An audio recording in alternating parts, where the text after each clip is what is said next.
Welcome.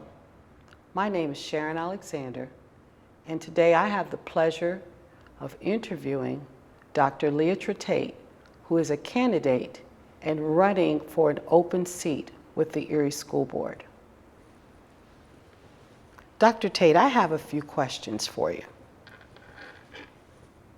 Before we get into specific questions about your campaign for this board, can you tell me a little bit about yourself?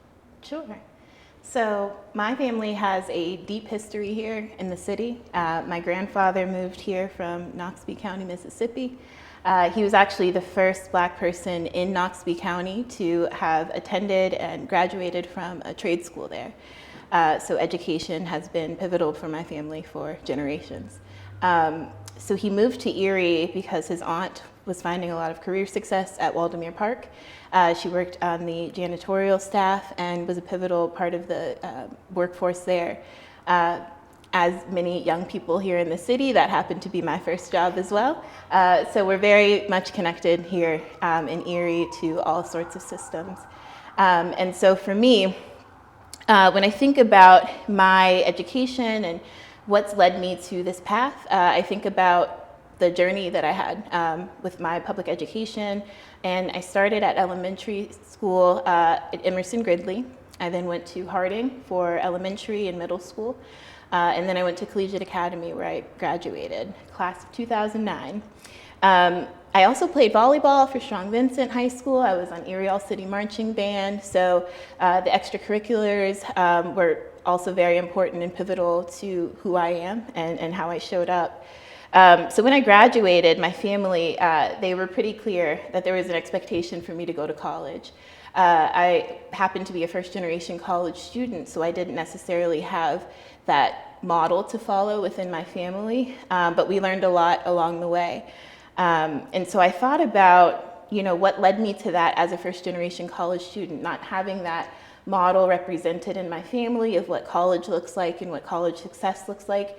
But I reflected at Collegiate, there was a lot of messaging that was presented to us about the importance of college and the expectation from our school that all of us apply and be accepted to college. So that messaging that was pushing us towards greatness at a very early age is what I really look back and reflect on, coming from my school and encouraging me as a first-generation student to create a path for myself, but to see college as achievable as a first-generation college student, that messaging was really key. So fortunately, my experience at Collegiate really provided me that opportunity to be committed to my education, but also set a platform for me to commit to pouring that back into our young people here and future generations that can use their public education as an access point into creating greatness and opportunities for themselves down the road.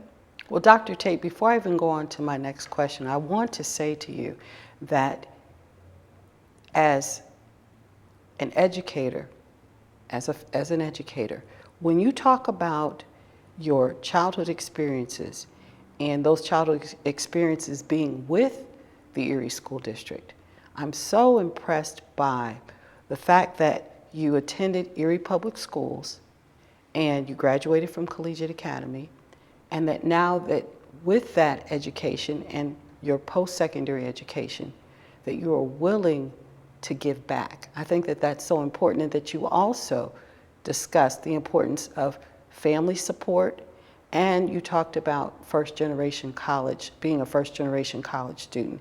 And I know that many of our students fall into that same category. I'm going to go on with my next question.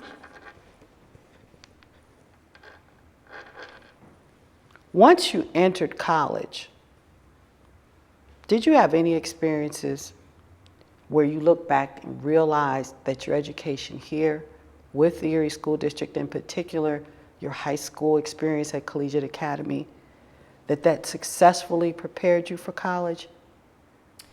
I love that question because I definitely do have those experiences. I think straight away to entering my first year and not really knowing how to navigate college. And part of that, that sort of confusion about how to navigate college came down to what I even wanted to major in. And so I started with a criminal justice major, thinking that I wanted to provide second chance opportunities for young people who happen to find themselves caught up in legal systems here.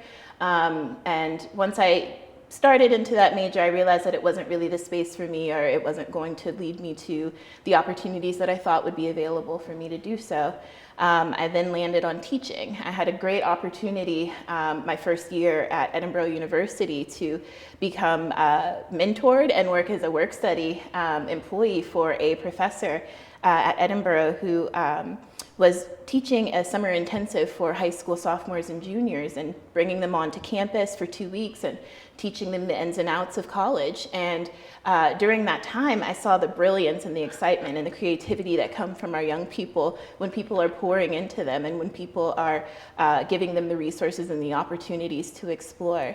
So although I didn't settle on teaching as the career path for me, it really led me to think, what about this experience was pivotal for me? And so I thought back to my high school courses and my high school classes that I had.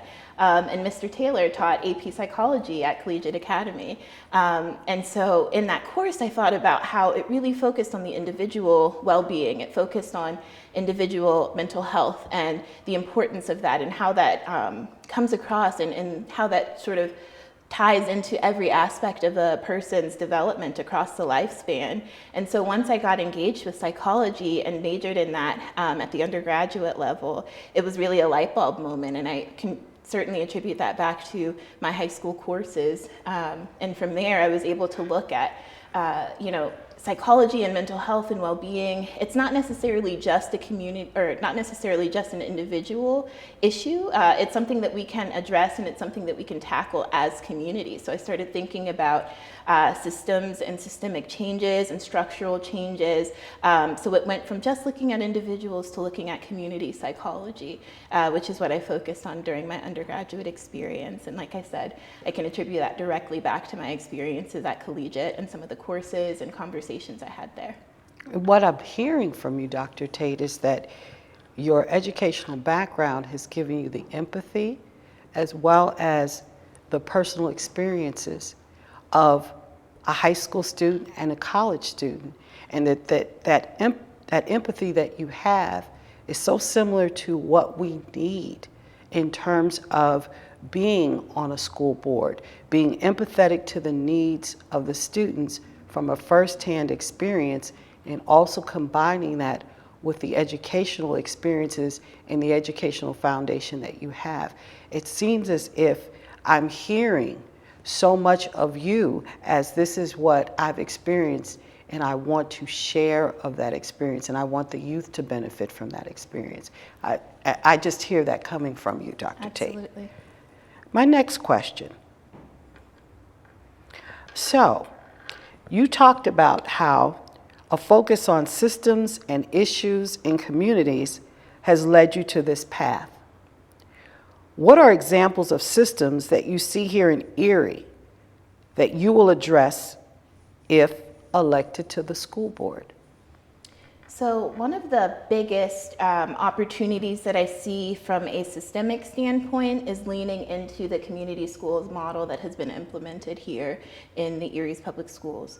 I see that as an opportunity to rely on the community work that has been happening on the ground here for years through United Way, through the Urban Erie CDC, through the NAACP chapter here. There's been communities that, there's been local organizations that have been doing the work on the communities, and I see the opportunity with the district to lean into that community schools model to provide another platform and an avenue for those direct supports to happen across the board through our structural opportunities at the district level. So we currently have community schools where dentists and doctors' appointments for health and well-being for our young people as well as their families are taking place. But we have so many schools that are still in our communities that aren't being utilized. So from a structural standpoint, I see that as a major opportunity for the district to maybe lean into what that could look like, providing more opportunities for our community members to come to these structures that are in our communities and in our neighborhoods that aren't being utilized to their full potential, to seek some of those supports so that we can provide more holistic well-being for our families here in the district, as well as opportunities for our students. When we look again from a systemic and structural standpoint, we have the infrastructure here. We just need to capitalize on it and provide those resources directly to our students and our families. Dr. Tate, I see and I hear such positivity, but also I'm here impressed with your knowledge of the programs that are already in place and how you see yourself as building upon those programs and keeping those programs that are in place there, but expanding those programs to reach out to all students who are in the Erie Public Schools. And I think that that's so important. I have another question for you. Yes. Now, I've been referring to you as Dr. Tate, and I just have to tell you that I just believe that that's just so awesome. Thank you. It's just so awesome. You look so young, and I also applaud you on putting the time and effort into receiving that degree of doctor. So with that, how will you, having earned your PhD at such an early age, how is that going to impact and support the families in the Erie School District? Yeah, so thank you. I was actually the youngest person in my cohort for my PhD program. And so I don't believe in any stretch of the imagination that a PhD alone qualifies me to be in a school director position. I wouldn't encourage anyone to vote for me just because I have a PhD after my name. What I would encourage people to do is look into what that PhD meant for me and what I was exposed to during that program. And so when I think about my time in my doctoral program, I think about its focus on community engagement. So it was a community engagement PhD program. And what that experience offered me was a way to look at community issues that are facing our community at a multi-level way. So I can look and use my experience. It provided me opportunities to look historically and at contemporary iterations on how to handle these issues that are facing our communities. At the student level, at the educator level, at the community level, and at the city level, because I think that we're not necessarily looking at public education within a silo just focusing on students and educators. We need to look at that impact that can expand beyond. How can our students be prepared to be citizens in our city? How can our students be prepared to be citizens beyond our city? So what does that greatness look like for them as they're exposed to our education, but also setting them up for a platform beyond that.